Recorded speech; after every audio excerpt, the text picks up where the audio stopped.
Eesti NATO ühing tähistab tänavu oma 20. sünnipäeva. Selle ajaga on täiskasvanuks sirgunud uus põlvkond, kellede jaoks sündmuste algus jääb aega, kui neid polnud veel sündinudki. Järgnevalt on sul võimalus koos meiega istuda virtuaalsesse ajamasinasse, et teha väike rännak läbi nende aastate. Eesti Vabariigi iseseisvuse taastamisel vaieldi Põhiseaduse Assamblees, et kas Eesti võiks kuuluda mõnda sõjalisse liitu ja tehti ka ettepanek lisada põhiseadusesse klausel, et Eesti sõjalistesse liitudesse ei kuulu. Kuna toona ei suudetud päris kindlat valikut langetada, jäi täieliku neutraalsuse klausel põhiseadusesse lisamata, et kõik võimalused jääksid tulevikuks lahti. Toona tundus NATOga liitumine veel ka suhteliselt ebarealistlik ning ennekõike panustati Euroopa Liidu liikmeks saamisele. Ka lääneriikides ei vaadatud tohutu suure vaimustusega ideele NATO laienemisest Baltikumi. 1994. aastal viidi küll Vene väed Eestist välja, ent küsimus Eesti julgeolekust oli endiselt päevakorras. Kuna lääneriigid ei soovinud, et värskelt Nõukogude Liidu okupatsioonist vabanenud idabloki riigid võiks saada kergeks saagiks Venemaale, pakuti esmalt välja koostööraamistik partnerlusrahu eest, millega liitus ka Eesti. Esimene samm NATOga liitumise suunas oli tehtud ja liitumisvõimalus ei tundunudki enam nii lootusetu.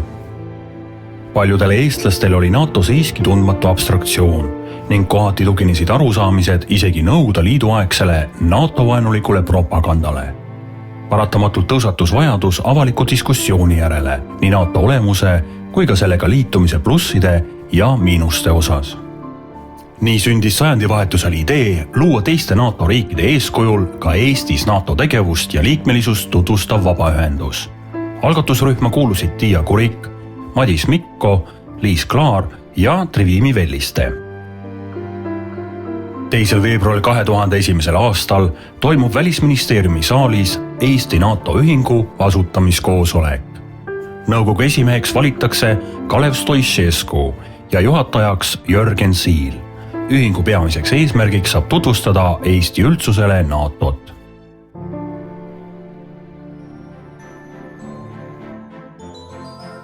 Ühingu esimesel tegevusaastal korraldati koostöös NATO teabekeskusega erinevaid seminare ja loengusarja Räägime NATOst.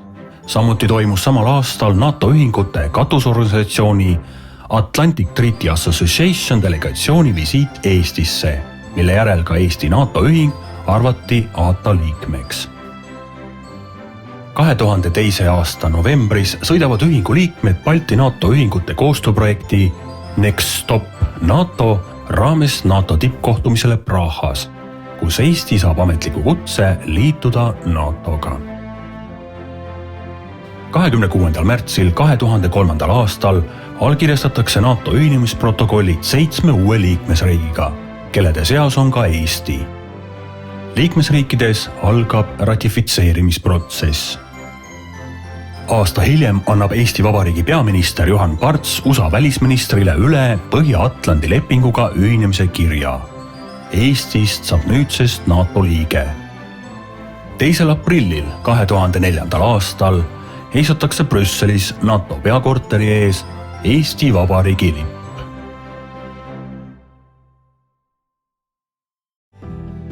2005. aasta septembris toimub Tallinnas NATO ühingute katusorganisatsiooni Atlantic Treaty Associationi 51. peaassamblee, kus osaleb üle 200 väliskülalise. 2008. aasta novembris Tallinnas toimunud NATO Ukraina komisjoni korraldamisele aitasid kaasa ka Eesti NATO ühingu vabatahtlikud.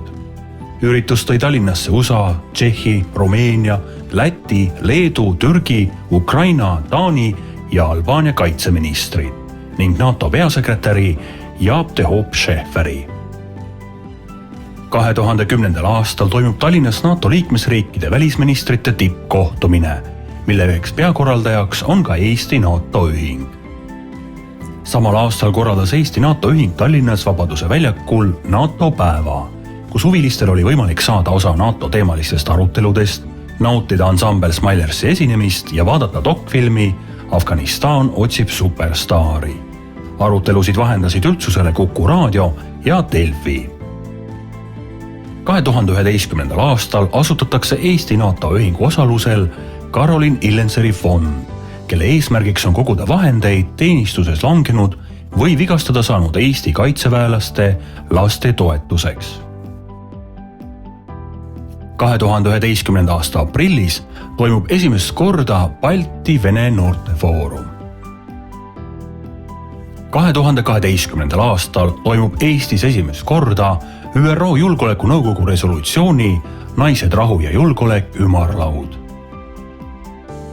2013. aastal toimub esimest korda rahvusvaheline noortekonverents NATO ja Euroopa Liidu ümarlaud, kuhu kandideeris 120 tudengit ja noorametnikku, kelledest osalema valiti 50. Konverentsi paneelide osa toimub Tallinnas Olümpiahotellis ning simulatsioonide ja väitlusvõistluse osa Ida-Virumaal Saka mõisas.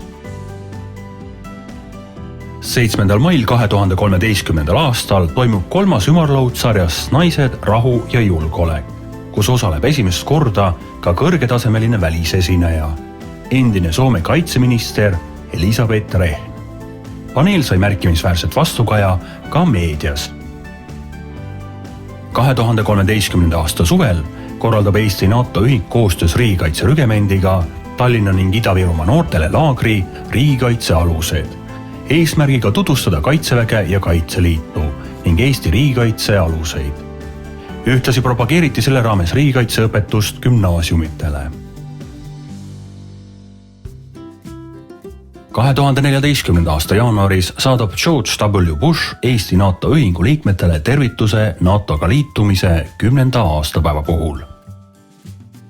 2014. aasta 28. märtsil toimub Riigikogu Valges saalis raamatu Eesti NATO lugu 1991–2004 esitlus. Raamatus on kokku võetud Eesti NATOsse saamise asjaolud ja tähtsündmused. Raamatu koostamisele aitas kaasa üle 30 autori. NATOga liitumise 10. aastapäeva tähistamiseks korraldab Eesti NATO ühing suurejoonelise ürituse Lennusadamas, kus näidatakse Eesti ja liitlaste sõjatehnikat ning esinevad välispoliitika ja sõjanduse asjatundjad. Just sel üritusel oli esmakordselt võimalus soetada Anname au kampaania Sinililli. 2014. aasta kevadel külastab Eestit NATO peasekretär Anders Fogh Rasmussen, millele eelnevalt kiidab Põhja-Atlandi nõukogu heaks NATO kohaloleku suurendamise Balti riikides. Viimase raames asub Tapale USA soomusüksus. Kusjuures samal aastal võidab Natonia mäng NATO noorte loomekonkursi. 2014. aasta oktoobris toimub esimene konverents sarjast Eesti julgeolek, minu panus, mis on pühendatud tervikliku lähenemise elanikkonnakaitse aluste väljatöötamisele. Konverentsi korraldati veel ka 2015., 2016. ja 2017. aastal ehk nii kaua, kuni Eesti Vabariigi valitsus kiitis heaks tervikliku lähenemise kava elanikkonna kaitseks. 2015. aasta naistepäeval toimub Narvas projekti Naised, rahu ja julgeolek raames konverents, mis on pühendatud just piirilinna eripärast johtuvatele julgeolekuteemadele. Paneelides arutletakse piirilinna turvalisuse, sotsiaalse rahulolu ja riigikaitsesse panustamise võimaluste üle. Konverentsil osaleb üle 100 inimese. Sama aasta novembris avatakse Põltsamaa ühisgümnaasiumis koostöös Eesti NATO ühinguga küberkaitse õppesuund, mis pälvis ühtlasi aasta haridustegu 2015 ja European Crime Prevention Award auhinnad. 2016. aastal möödub 15 aastat Eesti NATO ühingu asutamisest, mille tähistamise raames toimuvad terve aasta jooksul üle Eesti NATOt ja julgeolekuteemasid tutvustavad üritused. Ühtlasi antakse koos Postimehega välja arvamusartiklite sarja 10 müüti NATO kohta, värske ilme saab ühingu koduleht ning kord kuus hakkab ilmuma uudiskiri ühingu liikmetele ja koostööpartneritele. Sama aasta oktoobris toimub Brüsselis esimene NATO kodanikuühiskonna töögrupi paneel, kuhu oli kutsutud ka Eesti NATO ühing. Kohtumisel esindas ühingut Krista Mulenok. 2016. aasta novembris lähetab Eesti NATO ühing esimest korda noorte võistkonna rahvusvahelisele IT-võistlusele European Cybersecurity Challenge, kus osalejatel tuli lahendada erinevaid küberturvalisusega seonduvaid ülesandeid. Osalejate väljaselgitamiseks korraldas ühing koostöös Hariduse Infotehnoloogia Sihtasutusega ja Kehtna Kutsehariduskeskusega üle-eestilise eelvooru, mille võitjatele korraldati võistluseks valmistumise raames erinevaid temaatilisi koolitusi.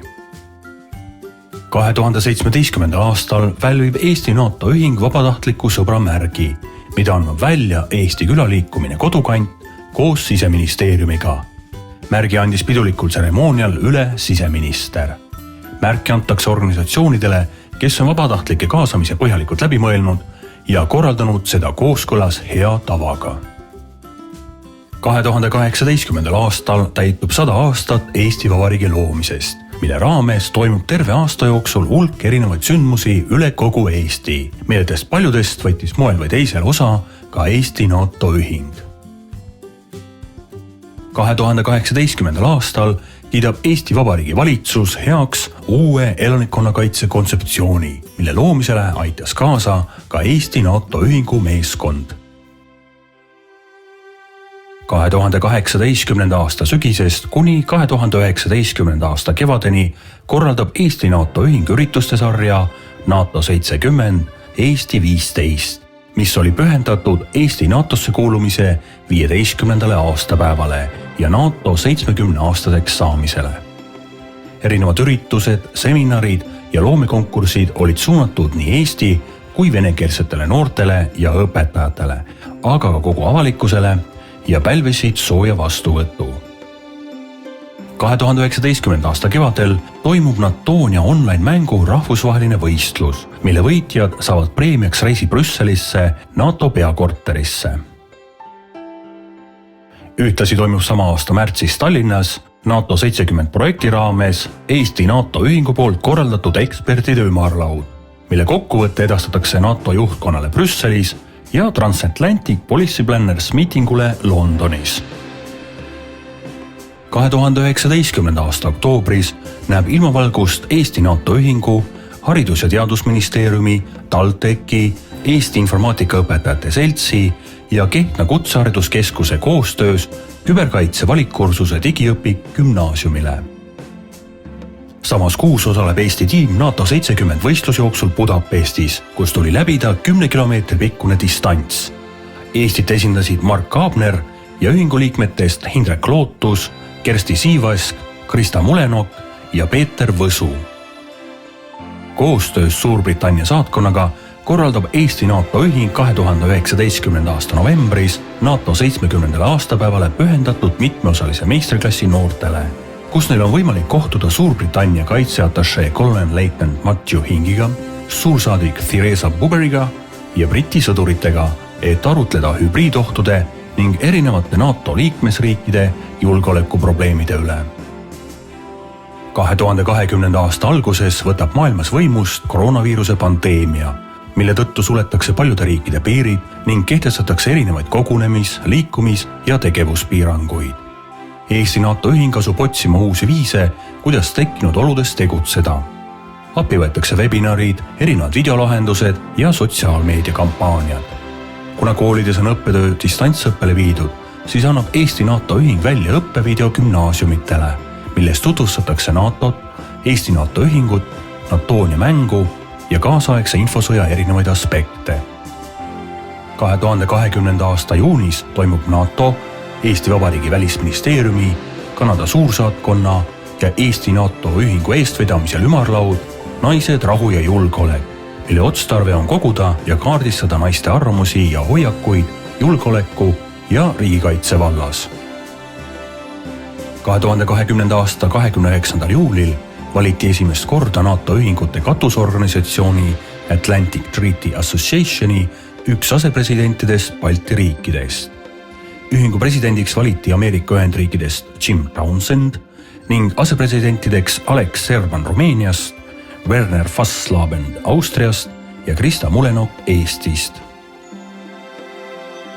2020. aasta sügisel käivitas Eesti NATO ühing sotsiaalmeediakampaania Tõe sõna, et informeerida eri ühiskonnagruppe sellest, mis on 21. sajandi infosõda ning kuidas seda ära tunda ja vältida enesega manipuleerimist. ja kuigi Eesti on juba üle 15 aasta olnud NATO liige, ei ole julgeolekuküsimused muutunud teisejärguliseks ka täna, sest pidevalt muutuv maailm seab aina uusi väljakutseid. Alahinnata ei või ka moodsat infosõda, kus võetakse inimestega manipuleerimiseks kasutusse aina kavalamaid nippe. Nii ei ole ka vajadus Eesti NATO ühingu tegevuse järele ammendunud, vaid tarve riigikaitsealase teavitustöö järele endiselt aktuaalne.